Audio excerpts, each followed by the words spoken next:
دوستو، رمضان کا مہینہ ہو، وہ مہینہ جس میں اللہ کی رحمتیں برستی ہیں، لوگ ایک دوسرے کا دکھ درد بانٹتے ہیں، غریبوں کی مدد کرتے ہیں، لیکن اسی مہینے میں ایک بوڑھے پر ایسا ظلم ہوا کہ سن کر اب کی روح کانپ جائے گی۔ یہ کہانی ہے ایک بوڑھے آدمی کی جس کا نام بابا کریم تھا۔ بابا کریم 75 سال کے ہو چکے تھے، سفید لمبی داڑھی، کمزور جسم اور ہاتھوں میں کپکپاہٹ، مگر دل کا بہت صاف انسان۔ بابا کریم اپنی زندگی میں محنت مزدوری کر کے بچوں کو پال پوس کر بڑا کیا۔ بیوی کا سایہ جوانی میں ہی اٹھ گیا تھا، لیکن بابا نے ہمت نہ ہاری۔ وقت گزرا، بچے بڑے ہوئے، بیٹی کی شادی کر دی، بیٹا نوکری کے سلسلے میں شہر چلا گیا۔ بابا اکیلے رہ گئے، مگر اللہ کی رضا میں خوش تھے۔ اسی گاؤں میں ایک عورت رہتی تھی جس کا نام رخسانہ تھا۔ ظاہری طور پر تو بہت نیک بنتی، پردہ کرتی، روزے رکھتی، مسجد میں جا کر سب کے سامنے دعا کرتی، لیکن اندر سے بہت مکار اور لالچی تھی۔ لوگوں کو دکھانے کے لیے نیکی کرتی، لیکن دل میں صرف اپنی مطلب پرستی۔ رمضان شروع ہوا، گاؤں کے لوگ ایک دوسرے کی مدد کر رہے تھے۔ بابا کریم کے پاس روزے کے لیے کچھ بھی نہیں تھا۔ ان کے پاس نہ کھانے کو کچھ، نہ دوائی، نہ کپڑے۔ ایک دن بابا کریم مسجد کے باہر بیٹھے دعا مانگ رہے تھے۔ اللہ، میرے پاس کچھ نہیں، کمزور ہو چکا ہوں، روزہ کیسے رکھوں؟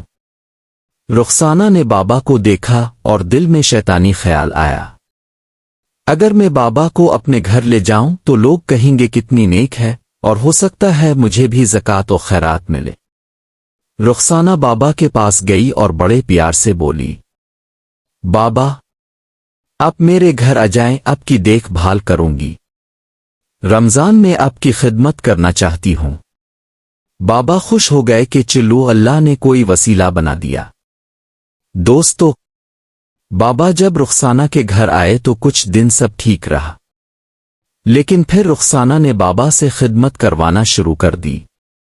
بابا، جا کے پانی لے آؤ، بابا، یہ کام کرو، بابا، وہ کام کرو۔ بابا کی ہمت نہیں تھی، لیکن مجبور تھے۔ اگر بابا کبھی آرام کرتے تو رخسانہ چیختی، اتنا کھا رہے ہو، کچھ تو کام کرو، مفت خور۔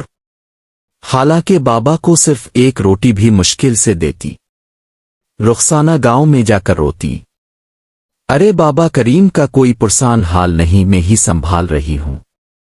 لوگ اسے راشن، پیسے، کپڑے لا کر دیتے اور وہ سب اپنے لیے رکھ لیتی، بابا کو کچھ بھی نہ دیتی۔ رمضان کے آخری عشرے میں ظلم کی انتہا۔ ایک دن بابا کریم بیمار ہو گئے، روزہ رکھنا چاہتے تھے لیکن بخار میں تپ رہے تھے۔ رخسانہ کہنے لگی، روزہ نہیں رکھ سکتے تو گھر سے نکل جاؤ، مجھے بیمار لوگ نہیں چاہیے۔ بابا رو پڑے، بیٹی، کہاں جاؤں؟ میرا کوئی نہیں۔ رخسانہ نے ان کا سامان اٹھایا اور باہر پھینک دیا۔ دوستو، یہ دیکھ کر گاؤں کے ایک نیک دل شخص حاجی صاحب نے بابا کریم کو اپنے گھر لے لیا۔ بابا کی حالت بہت خراب تھی، لیکن حاجی صاحب نے ان کی خوب خدمت کی۔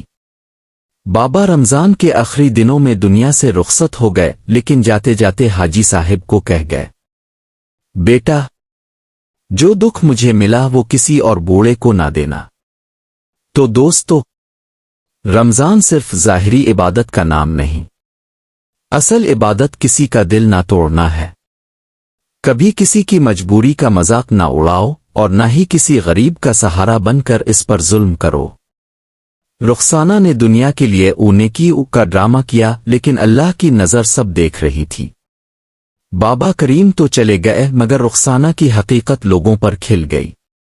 گاؤں والوں نے اس کے لیے جو سامان دیا تھا سب واپس لے لیا، اور لوگ سیکھ گئے کہ سچی نیکی وہ ہے جو دل سے ہو، دکھاوے کی نہیں۔